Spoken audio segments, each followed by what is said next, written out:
peut-être une première question pour vous, sur votre rapport à l'écriture, justement. Vous avez toujours écrit, je crois. Quel était le déclic pour publier des romans et pour écrire de la fiction? Oui, alors c'est vrai que j'ai commencé à écrire quand j'étais petite. Des petits romans, enfin des débuts de romans d'ailleurs, que je ne finissais jamais. Mais j'aimais bien aussi tout ce qui était poésie, tout ça, des belles phrases, des citations, enfin bon. Et j'ai arrêté d'écrire, on va dire, vers 16 ans. Même si j'ai fait des études de lettres, j'ai une licence de lettres modernes, mais voilà, l'écriture est un peu sortie de ma vie à ce moment-là. Et elle est revenue un peu bizarrement, plutôt à partir de 2010, suite à une épreuve de la vie. Et à ce moment-là, j'ai eu envie de revenir à l'écriture, mais je ne sais pas trop comment, par quel biais, tout ça. Je me suis un petit peu cherchée. J'ai suivi par exemple une formation d'écriture de scénario. J'ai participé à quelques ateliers d'écriture et concours de nouvelles sans grand succès.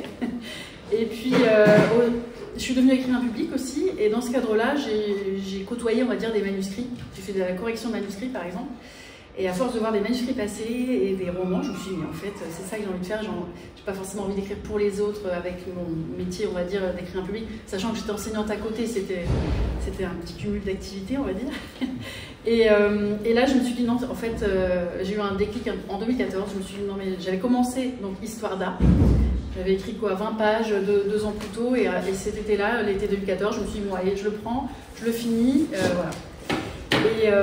Et une fois qu'il a été fini, je l'ai vraiment écrit pour moi, quoi, pour on va dire mon propre plaisir. Et puis, arrivé à la fin du livre, je me suis dit, ah, tiens, peut-être que ça pourrait intéresser 2-3 lecteurs. Hello, je vous retrouve après quelques jours un peu dingues. J'ai la voix qui est un peu prise. J'ai vraiment vécu des journées globalement fatigantes. Voilà. J'ai sorti un pull que j'adore, qui est un pull que j'ai tricoté avec voilà ce fil de la teinturière La Fée Fil, mais hyper, je trouve, festif, joyeux. Et c'est un pull que j'adore porter quand il commence à faire beau. Voilà.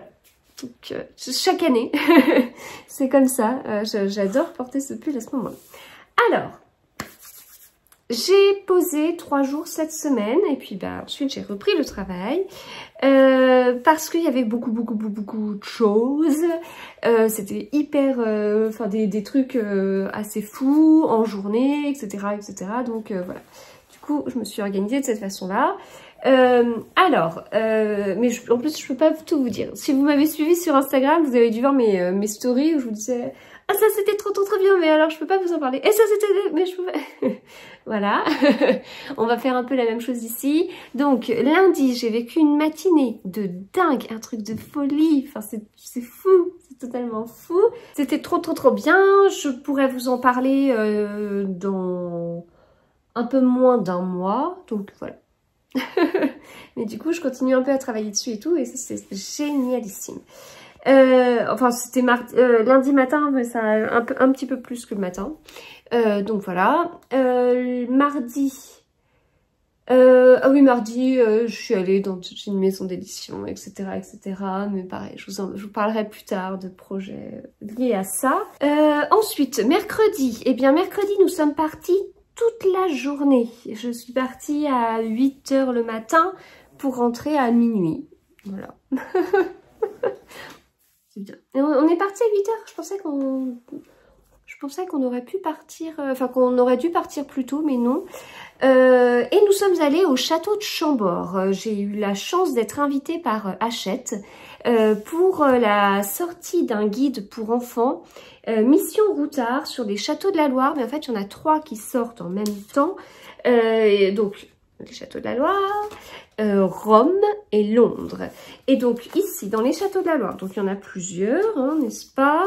Il y a des missions par château de la Loire, mais certains sont mis en duo, c'est-à-dire que la première mission, pour réussir la première mission qui s'appelle « Mais où est donc la Joconde ?», il faut aller à Chambord et à Cheverny. La mission 2, ça se passe à Blois et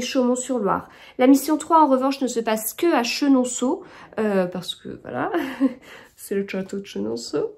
Et puis voilà, il y a d'autres trucs. Un petit guide aussi aux eaux de Beauval, à Amboise, avec le Clos Lucé aussi. Voilà, donc très bien. Ça nous tentait très bien, beaucoup. On est parti avec du coup mon fils et ma dernière, parce que ma grande est au collège, elle avait cours le matin. Donc nous sommes partis. Et puis voilà, c'était très chouette, il faisait super beau. Et en fait, je me suis très vite rendu compte que l'auteur de ce guide, c'est pas n'importe quel auteur, c'est l'auteur Bertrand Puart. Et en fait, Bertrand Puart, on a énormément de livres jeunesse à la maison de lui. Et même un costume historique, il a coécrit les enquêtes de Milady. Voilà, fou. Enfin, en fait, on a eu conscience il n'y a pas très longtemps qu'on avait énormément de livres de Bertrand Puart. Et le hasard a fait en plus que j'ai reçu le soir même un service presse de chez PKJ de lui. Alors ça venait de chez PKJ, hein, enfin c'est parce qu'on l'a choisi dans un catalogue, mais voilà, donc trop drôle. Donc excellent. En fait, il est super bien fait ce guide parce que en fait c'est un livre dont on est le héros et c'est presque une histoire, enfin c'est presque un petit roman. Donc déjà c'est super coloré et tout ça. Et là par exemple, le plan de départ, c'est mis depuis que tu as appris la bonne nouvelle de ce périple en famille, tu as marqué le château de Chambord et la date d'une pierre plus blanche encore que celle de l'extraordinaire façade du bâtiment. Du monument, pardon. Vous vous garez sur le parking et tu files à toute vitesse vers la billetterie. Tu es comme ça, enthousiaste. Tu as tellement hâte de découvrir l'escalier à double révolution que l'on dit inspiré par Léonard de Vinci. Une visite guidée a été réservée, tant mieux. Cela te permettra d'apprendre l'histoire du lieu. Tu fais le tour du château jusqu'à l'entrée, laissant le canal et les jardins à la française pour plus tard. À l'entrée, on contrôle vos billets, puis tu arrives dans la cour intérieure, plus que quelques pas pour rejoindre l'intérieur du donjon. Une jeune femme rousse distribue des plans, et lorsqu'elle te voit curieusement, elle s'arrête net. « Quel est ton prénom ?» demande-t-elle alors. Intriguée, tu le lui dis. Elle continue à faire à faire passer des visiteurs avant toi, etc., etc. Voilà. Et donc ça continue, enfin, et c'est mis, ta visite commence bien, va en numéro 2. Ok, donc on va en numéro 2. Et puis donc après, donc on lit pareil tout le chapitre numéro 2. Si tu choisis de demander à la guide si ce nom lui dit quelque chose, va en numéro 3. Si tu préfères mener les recherches seul, continue en numéro 4. Et voilà, c'est un vrai livre dont on est le héros, romancé, avec là par exemple des petits plans, mais aussi les images du fameux escalier. Et puis ici, moi j'adore cette pièce, enfin ce n'était que la deuxième fois que j'allais dans ce château, mais j'adore, avec on voit les salamandres, on voit le F de François Ier, voilà, donc hyper intéressant. Et du coup, dans un premier temps, la visite se passe à Chambord et elle se poursuit à Cheverny pour mener à bien cette mission. Donc, journée là-bas, journée à être guidée par Bertrand Puart, en plus, on a été super bien accueillis par les équipes d'Hachette, on a été ultra chouchoutés par les équipes d'Hachette, on a été super bien accueillis et ultra chouchoutés par les équipes qui travaillent au château de Chambord. Enfin, c'était juste dingue en fait. Donc voilà, un excellent moment, enfin c'était super chouette, l'accueil était hyper chic et tout en étant convivial, pareil pour le déjeuner. Et puis on a terminé par un atelier taille de pierre, c'était assez impressionnant, on a taillé nos pierres comme ça, enfin, je vais vous montrer la mienne. Bon, c'est très très poussiéreux, hein, mais voilà. Alors, on avait 1 heure, on nous a expliqué que, l'animatrice nous expliquait qu'en général, c'était plutôt des ateliers de 2 heures, et voilà, donc, bon, c'est pas, et puis je suis sûrement pas très douée non plus, donc, voilà, mais c'était très rigolo à faire, c'était très intéressant, hein, donc, je vais mettre ce gros truc lourd, plein de poussière à côté de moi, donc, voilà, très intéressant et tout ça. Et puis ensuite on est parti. Alors on aurait pu avoir juste après la visite du parc du château en 4x4. Mais en fait on n'a pas pu tout faire parce que moi le soir j'avais un événement littéraire dans Paris. Et nous étions à Chambord. Pas trop le même endroit. Voilà. En plus je me suis rendu compte en partant que enfin vous savez, je vais souvent, donc moi j'habite juste après Versailles, donc je vais quand même souvent dans Paris, non seulement parce que je travaille pas loin, mais pas que.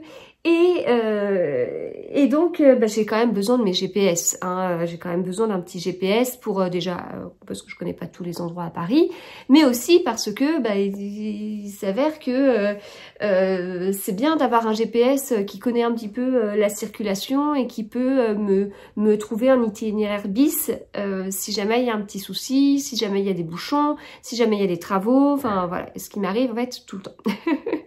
Et donc après en avoir testé plusieurs, je me suis fixée sur Waze qui me paraissait pas trop mal et donc c'est Waze que je suis. Donc pour faire des trajets assez classiques, voilà. Et donc à l'aller on a mis un temps fou pour y aller, mais vraiment, oh là là, genre 3 heures quoi, pas loin de 3 heures. On est arrivé à l'heure puisque j'avais prévu ça, mais c'était long, c'était long. Et puis traverser plein de petites villes et tout ça. Et puis on est arrivé à Orléans et j'ai dit quand même c'est bizarre parce que franchement, il y a quand même des gens qui font Paris-Orléans, il y a même des gens qui habitent Orléans, qui travaillent à Paris, ils n'ont pas d'autoroute, quoi. Enfin, ils traversent vraiment des petites villes comme ça, mais c'est insupportable comme route, quoi. Et puis en plus, du coup, on avait mis la radio captait rien, on était vraiment au fin fond de je sais pas quoi. Et puis au retour, donc je regarde le temps de trajet, je dis c'est pas vrai, moi j'avais mon événement qui commençait à 18 h. Temps estimé, Waze me disait que j'allais arriver à 19 h ou un peu avant, mais c'était sans prendre en compte les bouchons parisiens. Donc je savais que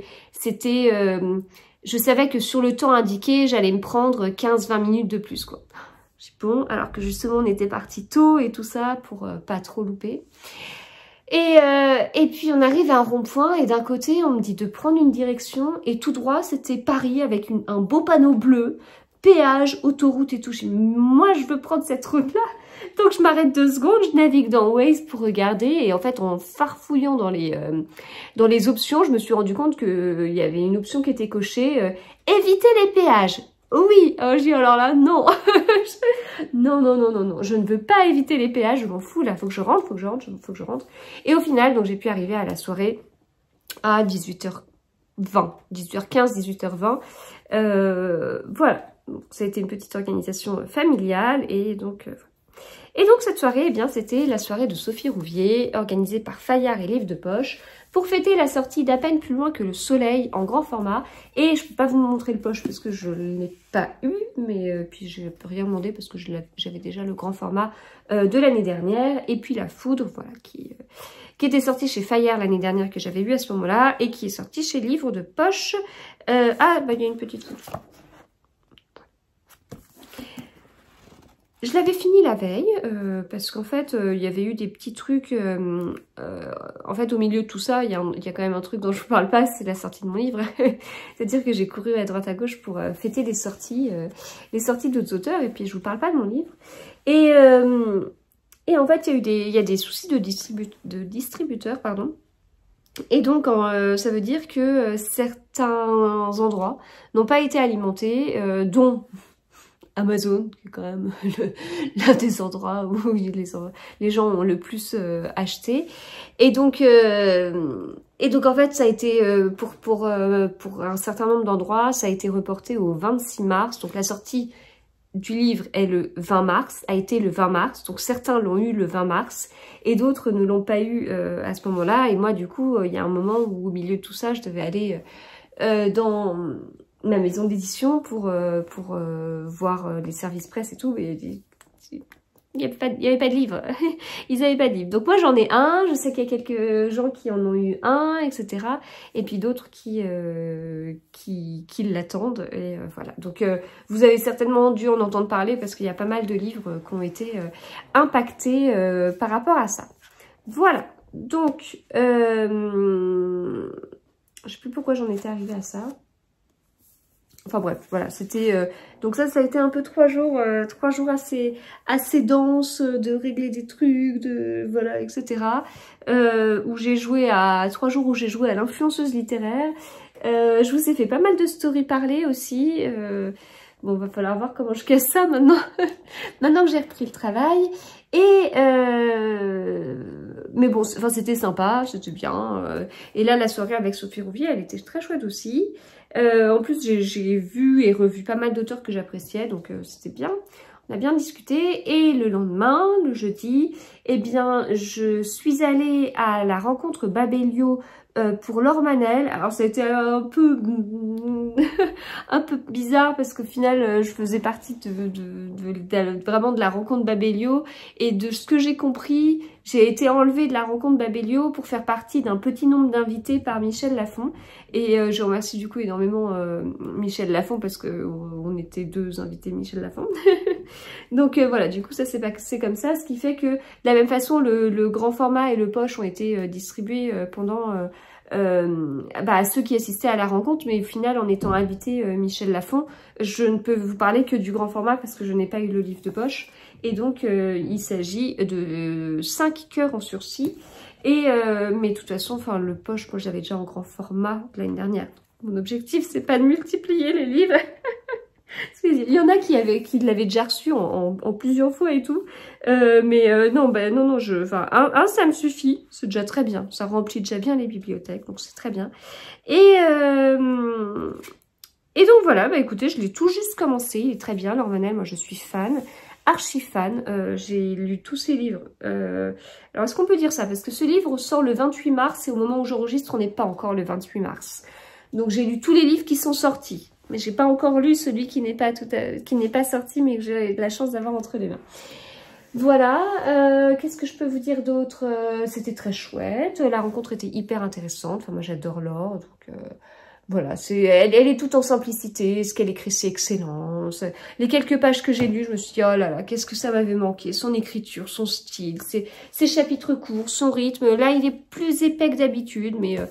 voilà, qu'est-ce que c'était bien. Voilà. Et puis on a terminé en plus en tout petit nombre dans un bar, café, restaurant, enfin pas très loin, avec les équipes de Michel Lafon, et puis Laure, et puis on était 3 lectrices, voilà. Donc c'était trop bien. C'était très bien. Voilà. Et bien du coup, au milieu de tout ça, j'ai pas beaucoup lu, j'ai lu celui-ci. J'ai lu des livres en lien avec mes événements, et ça va continuer comme ça. Parce que je viens de récupérer 2-3 choses dans la boîte aux lettres, et je vois qu'il y en a un, je sais quel est le prochain, donc du coup c'est planning de lecture chamboulé. Donc j'ai lu celui-ci avant de voir Sophie Rouvier, j'ai eu le temps de le finir, ce que je ne pensais pas. Donc j'ai bien aimé, c'était bien, un peu de temps dans le livre, avec un temps calme au début du livre, et puis après je trouve que ça s'accélère, et on a plein de secrets qu'on nous dévoile petit à petit au compte-gouttes, et il y a notamment une partie qui m'a beaucoup touchée, c'est un sujet mais qui me fascine totalement, donc je peux pas vous le dire, mais voilà, ça m'a marqué. Et puis le tout début de 5 cœurs en sursis, je peux pas trop vous en parler puisque j'ai vu que 60 pages, j'ai lu ça, mais voilà, l'écriture de Laure Manel, il n'y a rien à dire, c'est vraiment du très haut niveau. Voilà, c'est tout, on va faire un petit vlog, c'est tout ce que j'ai à vous dire. En plus j'ai pas fait énormément de petits inserts au début, donc c'est un vlog où je vous dis il s'est passé plein de trucs, mais je peux pas trop vous dire tout. La dernière fois que je vous ai dit ça, je préparais un livre. Alors là, je vous promets que je ne prépare pas un 2e livre. Ah, d'accord. Déjà, on va laisser le premier arriver à destination chez tout le monde. Hein. On va espérer que ce problème de distributeur se résolve. Il y a quand même eu des cas, pour vous dire, des fois où c'est... Je crois que je suis trop logique pour ces choses-là, où je suis pas habituée à travailler dans tout ça. Et enfin vraiment pas. Enfin il y a un moment donné où enfin c'est pas du tout ma façon de fonctionner, ou même par rapport à mon travail, par rapport et au fonctionnement de ma boîte, etc. Là donc on s'est retrouvés avec, il y a eu des cas où des gens se sont déplacés à certains endroits parce qu'on leur a dit que le livre était arrivé, et quand les gens sont arrivés, on leur a dit oui, on a le livre, mais en fait, a priori, on vous le donnera que le 26, quoi. Mais vous êtes là, le livre est là, mais vous l'aurez pas. Voilà, donc bon, je remercie ceux qui ont vécu ça pour leur patience. J'avoue que des fois, ça dépasse un petit peu la logique. Mais bon, voilà, on va laisser ce livre arriver tranquillement chez tout le monde. Il prend le temps à certains endroits, mais il arrivera. J'espère qu'il vous plaira après cette attente. Et puis donc, les trucs secrets, c'est pas ça. C'est d'autres choses. C'est des trucs trop bien, mais pas en lien avec ça. Voilà. Bon, eh bien écoutez, je vais m'arrêter là pour cette vidéo. Et puis, on se retrouve très vite pour des podcasts lecture. Et puis des vlogs lecture, parce qu'en fait, les événements s'enchaînent. Et c'est très bien. Voilà, à très vite.